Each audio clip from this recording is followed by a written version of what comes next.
إن الحمد لله والصلاة والسلام على من لا نبي بعده.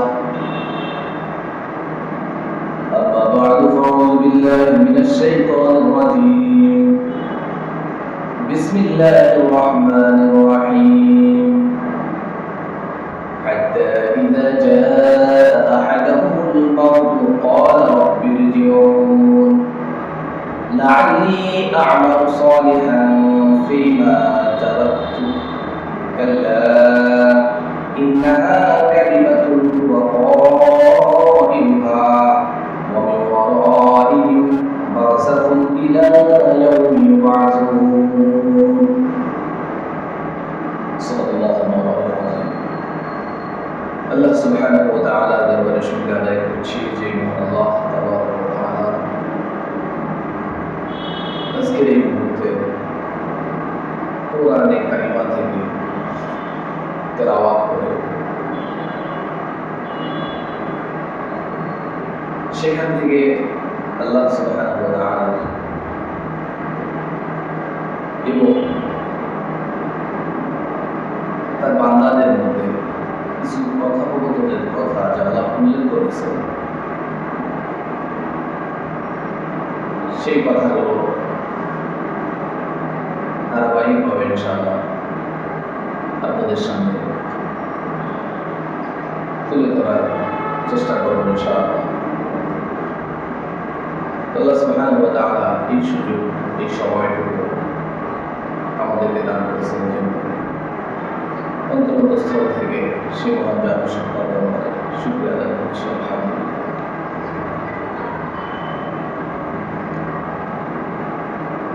অগণিত অসংখ্য দুরূদ ও সালাম বর্ষিত সরকারের আলা সাইয়্যিদিল কাওনাইন ওয়াল মুরসালিন রাহমাতুল লিল আলামিন খাতামুন নবিয়্যিন নবিয়্যুল জাহান আহমদ মুহাম্মদ সাল্লাল্লাহু আলাইহি ওয়াসাল্লাম।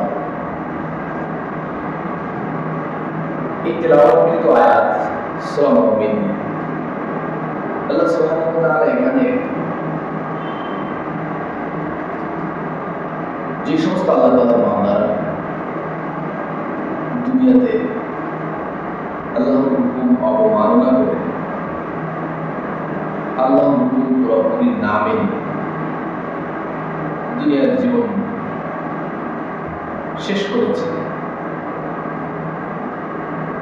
আল্লাহর হুকুমের উল্টাটা করেছে, আল্লাহর হুকুম প্রতিপালন করতে ব্যর্থ হয়েছে, ওই সমস্ত মানুষ সকলেরই আমাদের সকলেরই এক সময় জিন্দগি খতম হয়ে যাবে, হায়াত শেষ হয়ে যাবে, নির্দিষ্ট সময় একদিন মৃত্যু আমাদের কাছে এসে যাবে। তো ওই সমস্ত মানুষরা যারা আল্লাহ তাআলার ফরমাবরদার ছিল না, আল্লাহর হুকুম যথাযথভাবে পালন করতে পারত না, কুৎসিত জীবনযাপন করত, তাদের যখন মৃত্যু ঘনায় আসবে তো তারা এই মৃত্যুর সময় থেকে নিয়ে শেষ পরিণতি কবর, হাসর, সিরাত, মিজান এবং শেষ পর্যন্ত জান্নাত বা জাহান্নাম, এই জাহান্নামে যাওয়া পর্যন্ত আল্লাহ এবং ওই সমস্ত নাফরমান বান্দার মধ্যে যে কথোপকথনগুলো হবে আল্লাহ সুবহানাহু ওয়া তাআলা আয়াতে কারিমার মধ্যে সেই কথাগুলি তুলে ধরেছেন। তাওরাত কিন্তু প্রথম আয়াতে আল্লাহ তাআলা বলতেছেন হাত্তা ইযা জাআ আহাদাহুল মাউত, যখন কোনো ব্যক্তির সামনে, যখন ওই সমস্ত ব্যক্তির সামনে মৃত্যু চলে আসবে, তাদের সামনে যখন মৃত্যু উপস্থিত হয়ে যাবে, মালাকুল মউত চলে আসবে, আজরাইল আলাইহিস সালাম আসবে, যখন তাদের জানকে কবজা করে নেওয়া হবে, যখন তারা মৃত্যুর মুখোমুখি হবে, আল্লাহকে ডেকে বলবে যে আমাদের প্রতিপালক, আমাদের রব আমাদেরকে আরেকবার আপনি প্রত্যাবর্তনের সুযোগ দিন, আমরা আবার দুনিয়ায় ফিরে যাই, হায়াতটা আমাদেরকে আবার বোনাস দেন, আমরা ফিরে যাই। কেন? লাআল্লি আ'মালু সালিহান ফীমা তারাকতু। এই জন্য যে আমাদের তো ভুল হয়ে গেছে, আমরা তো আপনার নির্দেশনা সঠিকভাবে পালন করতে পারি নাই। আমরা আশা করছি, আপনার কাছে প্রতিশ্রুতি ব্যক্ত করছি, কমিটমেন্ট করছি, আরেকবার যদি আমাদের সুযোগ দেয়, আরেকবার যদি সুযোগ পাই, এই সুযোগটা কাজে লাগাবো নেক আমলের দ্বারা। লাআল্লি আ'মালু সালিহান, আমরা নেক আমল করে আশা করছি, আমরা নেক আমল করে আনবো আপনার কাছে পরিশ্রম করছি। আমরা দুনিয়াতে অনেক কিছু দেখে এসেছি, তারা তো অনেক কিছুই আমরা ছেড়ে এসেছি দুনিয়াতে। আমাদের খাওয়ানো সম্পদ, আমাদের গাড়ি, আমাদের বাড়ি, আমাদের সন্তান, আমাদের সম্পদ, যা কিছু তুমি দিয়েছিলে, একায়ত আল্লাহ সুবহানাহু ওয়া তাআলা বলতেছেন, ইন্নামা আমওয়ালুকুম ওয়া আওলাদুকুম ফিতনা। সন্তান এবং সম্পদ এগুলো আল্লাহ তাআলা পরীক্ষা স্বরূপ দিয়েছে মানুষকে। তো ওই ব্যক্তি যখন এই দুনিয়াতে যা ছেড়ে এসেছে, তার মা, তার সম্পদ, তার তার সন্তান, তার সম্পদ, যত নিয়ামত মালিক অধিকারী সে ছিল, যা সে ছেড়ে গেছে, একমাত্র ওই কাফনের 3 বা 5 টুকরা ব্যতীত সব কিছু সে রেখে গেছে। ওই ব্যক্তি আল্লাহ সুবহানাহু ওয়া তাআলা এই কথাটা বোঝাবেন, এটা বলবেন, এই নিবেদন করবেন যে আমি সব কিছু ছেড়ে এসেছি। ফীমা তারাকতু, আমার হায়াতের জিন্দগিতে দুনিয়াতে যা কিছু আমি ছড়ে এসেছি, যা কিছু লিখে এসেছি, যা কিছু ফেলে এসেছি, এগুলো দ্বারা তোমার এগুলো ব্যবহার করে যা যা করা উচিত ছিল তা করব। আমার সম্পদের দ্বারা আমি নেক আমল করব, আমার সন্তানের দ্বারা আমি আমার সন্তানকে ভালোভাবে আমি দিন শিক্ষা দিতে পারি না, আমার সব সন্তানকে আমি দিন শিক্ষা দিতে পারি না, আমার সন্তানকে আমি আলেম বানাতে পারি নাই, হাফেজ বানাতে পারি নাই, নেককার সালেহ বানাতে পারি নাই। আমার সম্পদ দ্বারা আমি দুনিয়ার দ্বারা দুনিয়া ভোগ করেছি। আমার সম্পদ তুমি দিয়েছিলে, সম্পদ দ্বারা আমি আখিরাত অর্জন করতে পারি না।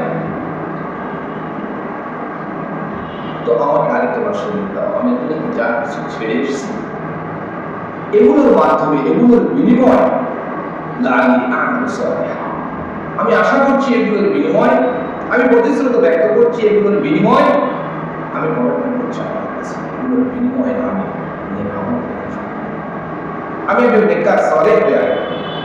অন্যত্র আল্লাহ সুবহানাহু ওয়া তাআলা এই কথা মৃত ব্যক্তি এইভাবে আরেক জায়গায় আল্লাহ তাআলা বলছেন, বলবে আল্লাহ সুবহানাহু ওয়া তাআলা ডেকে বলবেন, ওয়া আনফিকু মিম্মা রাযাকনাকুম মিন ক্বাবলি আন ইয়াতি আহাদাকুমুল মাউত। আল্লাহ তাআলা এই আয়াতের মধ্যে বলতেছেন যে তোমরা মৃত্যু আসার পূর্বেই তোমাদের সম্পদ দ্বারা, তোমাদেরকে যে সম্পদ আমি দিয়েছি, এই সম্পদ আমার রাস্তায় খরচ করে তোমরা নেককার সালেহ হও। হায়াত থাকার আগে আগে, মৃত্যুর পূর্বেই যে সম্পদ তোমাদেরকে দিয়েছি সেখান থেকে উপকৃত হও, সেগুলো আমার রাস্তায় দান করো।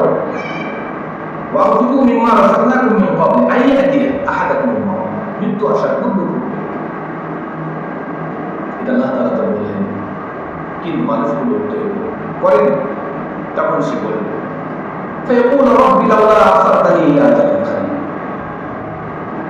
আমাদের প্রতিপালক, আমাদের রব দ্বিতীয়বার আমাদেরকে, পুনর্বার আমাদেরকে দুনিয়ায় যাওয়ার জন্য সুযোগ করে দেন। লাউলা আখারতানি ইলা আজালিন কারীব ফাআসাদদাকু ওয়া আকুন মিনাস সালিহিন। মৃত্যু যখন ঘনিয়ে আসবে, মৃত্যু যখন নিকটস্থ হয়ে যাবে, মৃত্যু যখন কনফার্ম হয়ে যাবে, যখন মানুষটা দেখবে আজরাইল চলে এসেছে, মালাকুল মউত চলে এসেছে, মালাকুল মউত তার সামনে চলে এসেছে, মৃত্যুর সকল সরঞ্জাম তার সামনে, সকল আলামত সে দেখতে পাচ্ছে, সম্পদগুলো তাকে ধিক্কার দিচ্ছে, যে সম্পদের জন্য সে হালাল আর হারামকে তমিজ করে নাই, পার্থক্য করে নাই, কি হালাল আর কি হারাম। যা পেয়েছে সেটা দিয়ে সে চুরি করেছে, যা পেয়েছে সেটা দিয়ে সে জেল ভর্তি করেছে, যা পেয়েছে সেটা দিয়ে সে ব্যাংক ব্যালেন্স স্থির করেছে, যা পেয়েছে সেটা দিয়ে সে মাস্ত করেছে, মস্তি করেছে। কি হালাল কি হারাম, এই অবস্থা সে দুনিয়ার মধ্যে করেছে। হালাল হারামের পার্থক্য করে না। আল্লাহ রাস্তায় খরচ করতে বলে সেখানে খুব কষ্ট হয়েছে না, আল্লাহ রাস্তায় খরচ করে না।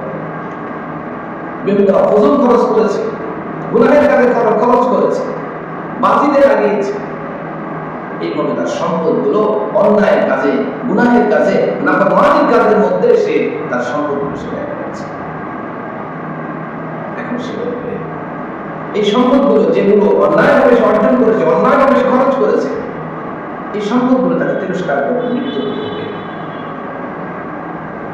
তখন সে আল্লাহ সুবহানাহু ওয়া তাআলা বলবে লাউলা আখারতানি ইলা আজালিন করিব ফাআসসাদদাকা ওয়া আকুন মিনাস সালিহিন।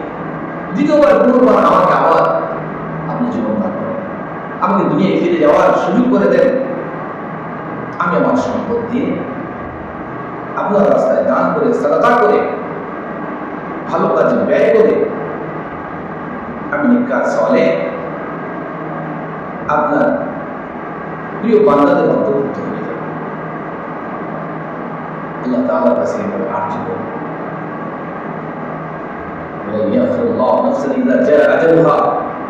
না না, বিন্দু মাত্র সময় সেটা দেওয়া হবে, কেউ পায়নি, কেউ পাবে না। যদি মৃত্যুর পরে ফিরে আসার তার সুযোগ থাকতো, কেউ না হলেও নবী মুহাম্মদ রাসূলুল্লাহ সাল্লাল্লাহু আলাইহি ওয়াসাল্লামকে আল্লাহ তাআলা দ্বীনের স্বার্থে আরেকবার ফিরিয়ে দিতেন। নবী সাল্লাল্লাহু আলাইহি ওয়াসাল্লাম দুনিয়াতে যদি কেউ ফিরে আসার সুযোগ থাকতো, নবী সাল্লাল্লাহু আলাইহি ওয়াসাল্লাম যখন ছোট্ট বালক ছিলেন, যখন তার বাবার কবরে যে যখন রোনাজারি করলেন, কান্নাকাটি করলেন, সেই সময় তার রোনাজারির কারণে আল্লাহ তাআলা নবী সাল্লাল্লাহু আলাইহি ওয়াসাল্লামের কষ্ট বুঝে তার বাবাকে ফিরিয়ে দিতেন। যে আমার নবী, আমার শিশু নবী, আপনার ক্রন্দন আমি সহ্য করতে পারছি না, আপনার বাবাকে কিছুদিনের জন্য আপনার কাছে ফিরিয়ে দিন না। বরং ওই সফরে, ওই দিনে, ওই মুহূর্তে বাবার কবর জিয়ারত করতে গেলেন ছোট্ট শিশু মানুষ নবী মুহাম্মদ সাল্লাল্লাহু আলাইহি ওয়াসাল্লাম। ওই সফরে, ওই সময়ে, ওই দিনে তার যিনি আমাদের দুনিয়া থেকে বড় মানুষ মৃত্যুর পরে ফিরে আসা কোনো সুযোগ নেই, এটা জানে। আজকে আমরা জানছি, মৃত্যুর সময় আমরা জানবো, তবু কথার কথা বলতে হবে। তাই যদি আল্লাহ পাকের কাছে বলে যদি একটা বার সুযোগ পাওয়া যাবে, বলো তো কিছু থাকবে না, তোর জবাব থাকবে না। এই জন্য সে বলবে আল্লাহ আমাদের রব, আমাদের প্রভু, আর তোমার আমাদেরকে তুমি তো প্রত্যাবর্তনের জন্য সুযোগ করে দেবে। লাআল্লি আ'মালু সালিহান ফীমা তারাকতু, আমরা দুনিয়াতে ছেড়ে এসেছি, ফিরে এসেছি, রেখে এসেছি, এগুলো আপনার দ্বীনের কাজের মধ্যে, আপনার নবীর তরিকার মধ্যে এগুলো লাগাই আমরা ফরমাবর্তার বান্দা হিসেবে আবার প্রত্যাবর্তিত হব, মৃত্যুর সম্মুখীন হব। আমাকে একটা সুযোগ দিতে হবে। আল্লাহ সুবহানাহু ওয়া তাআলা ওই বান্দার জবাবে কি বলবেন? কাল্লা, নো, নেভার, কখনো, কাল্লা, অসম্ভব, কাল্লা, কোনোভাবে সম্ভব হবে, অসম্ভব আবদার, কখনো এটা সম্ভব, কাল্লা, কখনো। ইন্নাহা কালিমাতুন হুয়া কাইলুহা, হ্যাঁ, কখনো এই সুযোগ তোমাকে দেওয়া হবে। আর তুমি যেটা বলছো না, এটা কথা।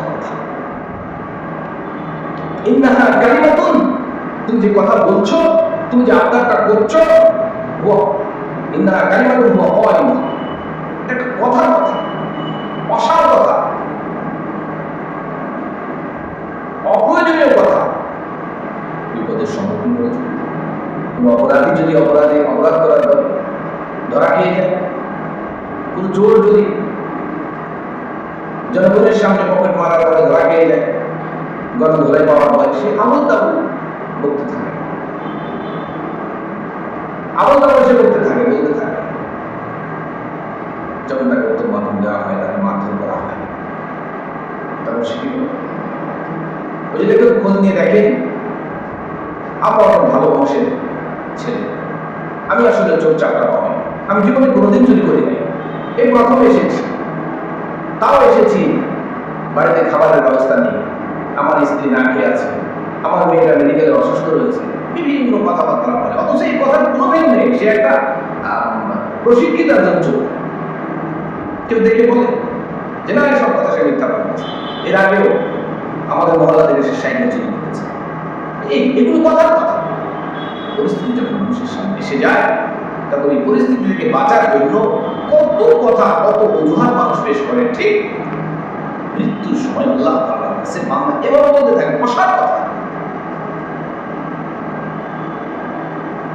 অসত্য কথা, অসত্য প্রতিশ্রুতি। আল্লাহ সুবহানাহু ওয়া তাআলা প্রত্যেকটা মানুষকে যতটুকু সময় দিয়েছেন, এটাই আল্লাহ তাআলাকে মানার জন্য যথেষ্ট। যে বালিক হওয়ার পরে যদি 1 ঘন্টা সময় পায়, বালিক হওয়ার পরে যদি 1 মিনিট সময় পায়, ওই 1 মিনিট সময় তার কাছে জিজ্ঞাসা করা হবে যে 1টা মিনিট সময় সে কি পেয়েছে।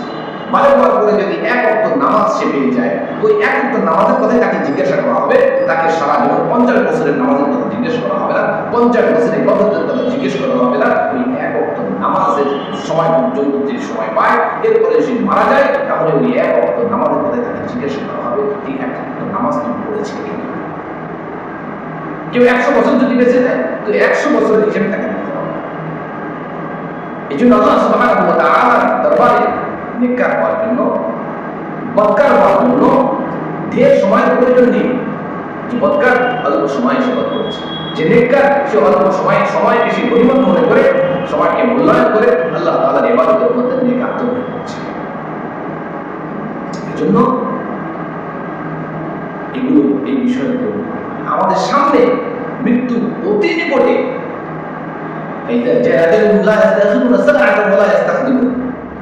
মৃত্যু যখন ঘনিয়ে আসবে, না 1 মুহূর্তে আগে, না 1 মুহূর্তে পিছিয়ে দাও, না কারো হুকুম মানবে, না কারো রিকোয়েস্ট মানবে। কারো হুকুমে 1 মুহূর্তে আগেও যাবে না, বাধ্য করা যাবে, বাধ্য হবে না মালাকুল মউত কাউকে 1 মুহূর্ত আগে যেতে, না কাউকে 1 মুহূর্ত পরে, কারো রিকোয়েস্টের কারণে 1 মুহূর্ত পরে তার কাছে যাবে না। নির্দিষ্ট সময়ে একজন মানুষের কাছে আছে। মৃত্যু প্রত্যেকটা প্রাণীকে মৃত্যু সারা সময়। আর এই মৃত্যুর মাধ্যমে মানুষের আসল জিন্দেগি, আসল জীবন, আসল হিসাব নিকাশ, মানুষের লাভ আর লোকসান, মানুষের কি বলে সফলতা বিফলতা, মানুষের জান্নাত আর জাহান্নাম, মানুষের ভালো আর মন্দ মৃত্যুর মাধ্যমে প্রকাশ করে এবং মৃত্যুর মাধ্যমেই আল্লাহ তাআলা প্রকাশ করে। পরবর্তী আয়াতে আমরা ইনশাআল্লাহ আলোচনা করব। এরপরে আল্লাহ তাআলা কি বলতেছেন এটাকে আমরা আলোচনা করব। এই জন্য আজকে যতটুকু আমরা জানতে পেরেছি, বুঝতে পেরেছি, সেটা হচ্ছে আয়াতের সামনে অন্য আয়াতগুলো নিয়ে আসা হয়েছে, অন্য আয়াত তেলাওয়াত করেছি এবং সে আলোকের কথাবার্তা আমরা শুনেছি, বলেছি। সেটা হচ্ছে যে মৃত্যু অবধারিত, মানুষের কাছে যখন মৃত্যু চলে আসবে, তখন মানুষ যখন বিফল, ব্যর্থ মানুষ, আল্লাহর হুকুম অবমাননা যারা করেছে, যারা আল্লাহর হুকুম মানে নাই, ওই সমস্ত মানুষ মৃত্যু যখন দেখবে, তার মৃত্যু চলে এসছে, তখন এই মৃত্যু থেকে বাঁচার জন্য সে অনেক কাকুতি মিনতি, অনেক ধরনের অজুহাত, অনেক ধরনের আবেদন নিবেদন সে পেশ করবে। তার কোনো আবেদন নিবেদন গ্রহণ করা হবে না। এটা প্রতিনিয়ত চলতেছে, প্রতিনিয়ত হচ্ছে, আমাদের আশেপাশে সবাই মারা যাচ্ছে, সবাই চলে যাচ্ছে, এই পরিস্থিতির সম্মুখীন সবাই হচ্ছে। প্রিয় ভাই বোন, আমরাও এই পরিস্থিতির সম্মুখীন হব। আল্লাহ তাআলা এই পরিস্থিতির সম্মুখীন হওয়ার পূর্বে, মৃত্যুর প্রস্তুতি আমাদের সকলকে গ্রহণ করার তৌফিক দান করুন।